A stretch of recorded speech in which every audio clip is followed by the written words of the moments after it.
شروع کرتی ہوں اللہ کے نام سے جو بڑا مہربان نہایت رحم کرنے والا ہے۔ کسی علاقے میں ایک نوجوان رہا کرتا تھا۔ وہ بہت نیک اور اپنے والدین کا خدمت گزار تھا۔ اس کے والدین بھی اس سے بہت راضی تھے۔ ایک دن اس کے والد بہت بیمار پڑ گئے۔ بہت علاج کروایا مگر صحت یاب نہ ہو سکے اور مالک کے حقیقی سے جا ملے۔ والد کی وفات کے بعد اس نوجوان نے یہ عادت بنا لی کہ روزانہ اپنے والد کی قبر پر ضرور جایا کرتا تھا۔ ایک روز اسی طرح وہ قبرستان گیا۔ جیسے ہی وہ قبرستان میں داخل ہوا تو اسے قبرستان میں بہت ہی فرحت بخش خوشبو محسوس ہوئی۔ اس خوشبو نے اس پر جیسے جادو کر دیا۔ خیر وہ اپنے والد کی قبر پر گیا، ان کے لیے مغفرت کی دعا کی تو اس کی نظر ایک اور قبر پر پڑی۔ معلوم ہوتا تھا کہ یہ قبر ابھی نئی بنی ہے۔ اس کے دل میں خیال آیا کہ کیوں نہ اس نئی بننے والی قبر پر بھی فاتحہ پڑھ لوں۔ اس خیال کے آتے ہی وہ اس قبر پر بھی فاتحہ پڑھنے چلا گیا۔ اس نے محسوس کیا کہ خوشبو اسی نئی بننے والی قبر سے آ رہی ہے۔ اسے بہت خوشی ہوئی اور وہ سوچنے لگا کہ خدا جانے یہ مرنے والا انسان کتنا خدا کا مقرب ہوگا کہ اس قدر شاندار خوشبو اس کی قبر سے اٹھ رہی ہے۔ اللہ نے اس پر کتنے انعام و اکرام کی بارش کی ہوگی۔ یہ سوچ کر اس نے اس قبر کی مٹی کو ہاتھ لگایا اور خوشی خوشی گھر چلا گیا۔ کیونکہ اس نے قبر کی مٹی کو ہاتھ لگایا تھا اس لیے یہ خوشبو اس کے اندر بھی بس گئی۔ جب وہ اپنے گھر پہنچا تو گھر والوں نے بھی اس میں سے اٹھنے والی خوشبو کو محسوس کیا اور اس سے پوچھا کہ تم کہاں سے آ رہے ہو اور یہ خوشبو کیسی ہے؟ یہ بہت قیمتی خوشبو محسوس ہوتی ہے۔ اس نے سب کو قبرستان والا واقعہ بتایا مگر کسی نے بھی اس کی بات پر یقین نہیں کیا اور سب ہنسنے لگے کہ تم ہمیں بے وقوف بنا رہے ہو۔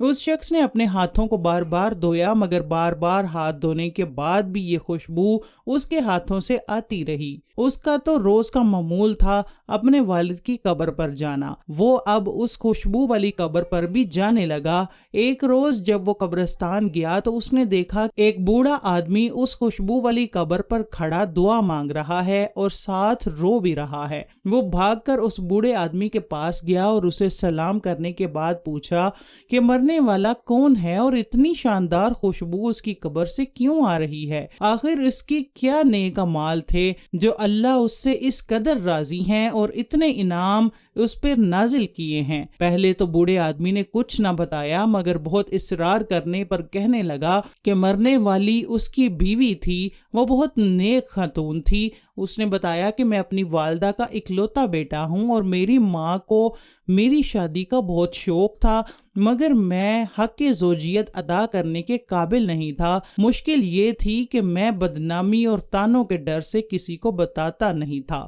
ایک روز جب میری ماں بہت بیمار تھی تو اس نے مجھ سے خواہش ظاہر کی کہ میں شادی کر لوں۔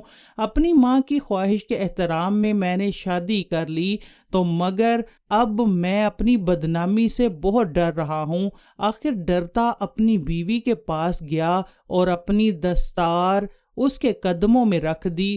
اس سے کہا کہ میں اس کا حق ادا نہیں کر سکتا، اپنی ماں کا دکھ مجھ سے دیکھا نہیں جاتا، اس لیے میں نے شادی کر لی۔ اب وہ اگر چاہے تو مجھے چھوڑ دے اور رسوا کر دے، اب اس کی مرضی ہے۔ میری بیوی بہت صابر تھی، اس نے میری دستار واپس میرے سر پر رکھی اور مجھے تسلی دی کہ وہ میرے ساتھ ہی رہے گی اور کسی کو بھی اس بارے میں شک نہیں ہونے دے گی۔ وہ بیچاری ساری عمر بے اولادی اور بانجھ پن کے طعنے سنتی رہی مگر ہمیشہ مسکراتی۔ اس نے کبھی مجھ سے لڑائی نہیں کی اور نہ ہی کوئی شکوہ کیا۔ میں اس کے صبر پر حیران تھا اور ہر وقت اس کے لیے دعا کرتا رہتا تھا۔ شاید اس کا صبر ہی اللہ کو پسند آیا جو اس پر اتنے انعامات کیے۔